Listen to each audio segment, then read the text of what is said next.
I'm Tim Harder, a former tech CEO with a background in science, driven to solve complex problems.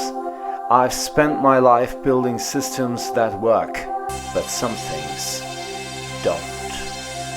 Join me on a journey to explore the world's greatest mysteries.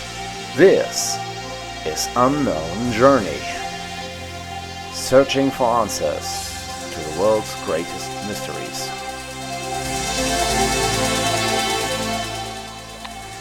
I'm Tim Harder, host of UnknownJourney. Join me on today's episode in which we talk about Apollo 11 and the Artemis 2 mission. What is the difference and what could be the same but isn't? As a man of science, I always try to make things fit, and I like things working, but in this case something seems to be a bit out of line. 10, 9, 8, we have a go for main engine start. We have main engine start. 4, 3, 2, 1, 0.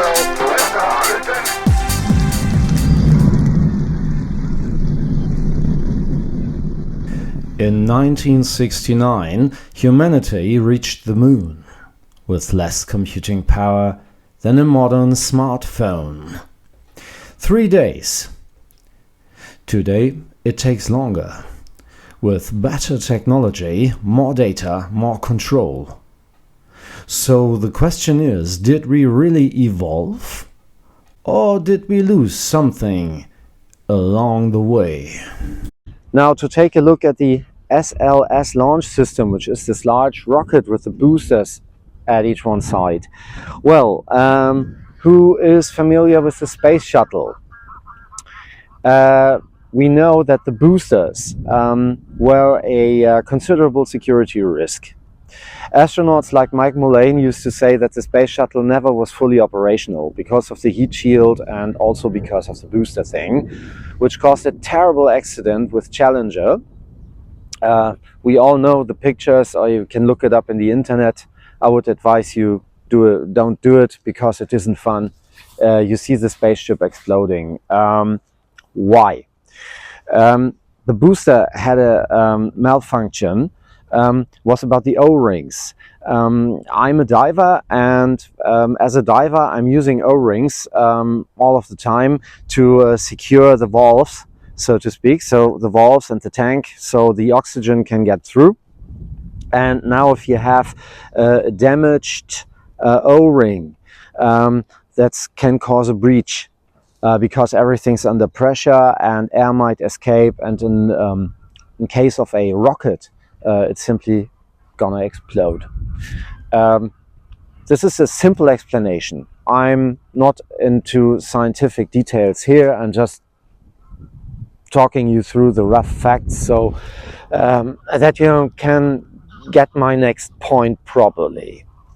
Because NASA put every knowledge they had since the Apollo missions and the space shuttle into the new system. What did they do? Instead of building one rocket, like they did with Apollo and the Saturn V, they went for boosters.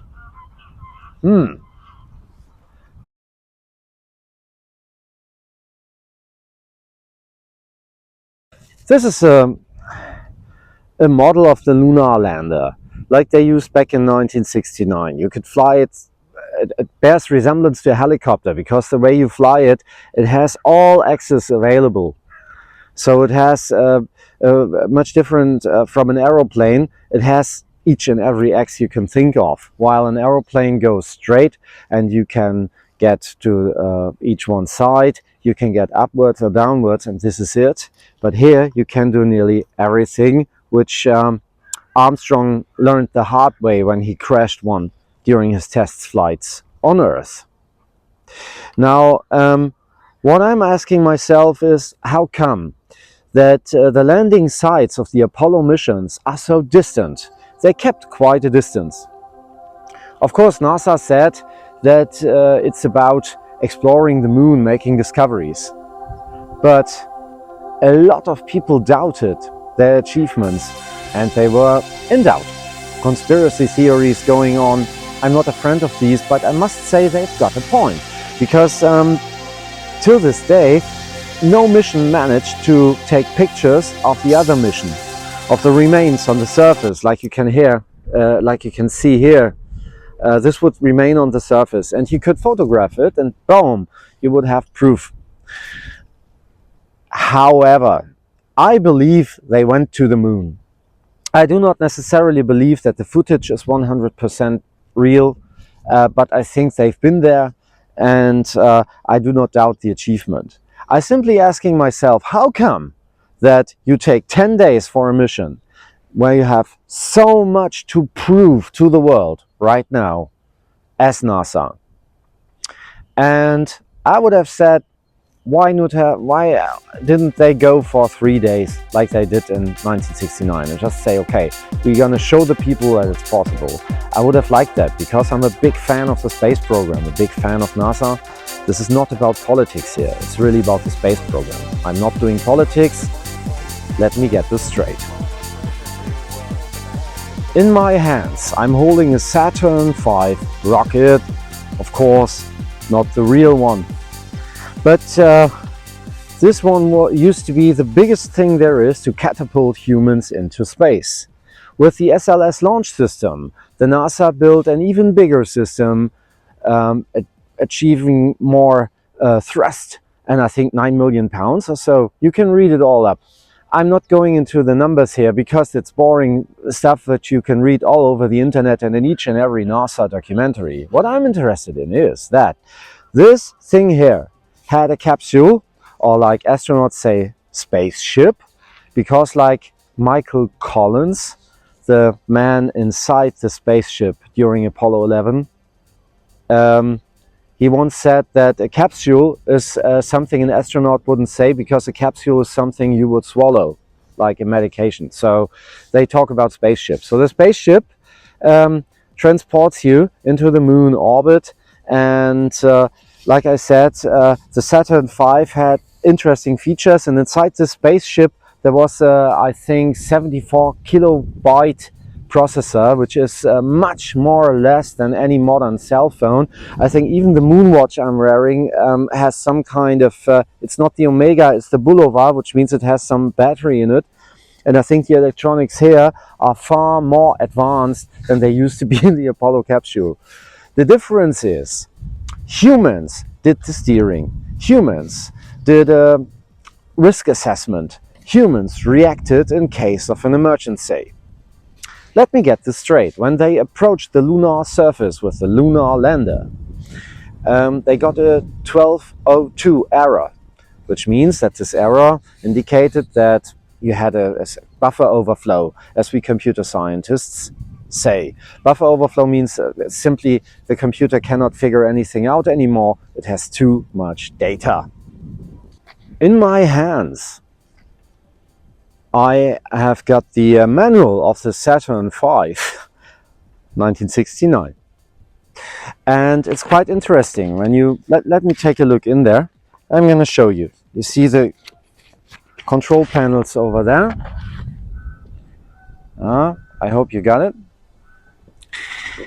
Much more about manual steering, manual control and stuff. And to this day, even in these SpaceX spaceships, they would have switches, big switches, instead of touch screens. They have the touch screens available, but they have the switches, because in rugged devices, so to speak, in the military, rugged devices are meant for bumpy ground, or really, movements going on, and you try to find the correct place on the touch screen. Now, every human being who tried to bicycle, go by bike, and then try to do something on the touchscreen of the cell phone knows what I'm talking about. So this is why you have the switches. But here you didn't have any touchscreens at all. And this leads me straight to the point. Because the more technology you have, the more vulnerable it is. So today it's really difficult to land a refrigerator on the surface of the moon. The things, they simply flip to the side, or they crash because a million sensors tell you a million things. As a computer scientist and former tech CEO, I can clearly say that if technology is too far advanced, as it is in the Artemis 2, it's my opinion, it's too many computers and too many stuff going on, and less human control. And I think what made Apollo so successful was Armstrong saying, look, we're gonna land, I'm looking for another place. We're running out of fuel, but we have 3 seconds left, so let me have a try. Dum, dum, dum, dum, and he did it. And I think we can see it in modern cars. I like them. Also, really, no front, like the use says today, no front. But the cars, you know, they are so complicated. If you drive a modern Range Rover through a desert, you will face considerable problems. There are gonna be issues. So when you take an old Land Rover from Series 3, yeah, they have an oil filter which you have to exchange every, I don't know, 100 kilometers if you're driving through the desert or something. But there's not so much about it. You can simply drive through it. And with a modern car, you face a ton of issues. And I would say the primitive technology, it wasn't primitive at all, but it's much more simpler than the modern one. And I think this is why they succeeded so fast. And I believe in humans, I believe in human ability. I also believe in technology. I'm a strong believer in technology, but I don't know how come that we have difficulties in landing refrigerators today on the surface of the moon. But you know, why in 1969 they did, I think, 6 missions in total or so. You can read it up in Wikipedia. That's not a science channel here. You have a ton of channels explaining you all the measurements and chance and thrusts and instruments in detail. But this is more about seeing what works out and what doesn't work out, or at least asking questions. And I'd really like to learn your opinions on this, so please feel free to let me know. Share your opinions, share your comments. Please keep in mind it's all about fun. We don't do politics here. You know, it's no front, like the young people say, it's no front. But let's have some fun along the way. And please put down your comments, subscribe to the channel, help us grow so we can do more of this stuff. And next episode we might go in another, we might discover other mysteries as well, and also scientific mysteries. We're gonna dive into the world of science and the world of mystery, and please join us. Have fun.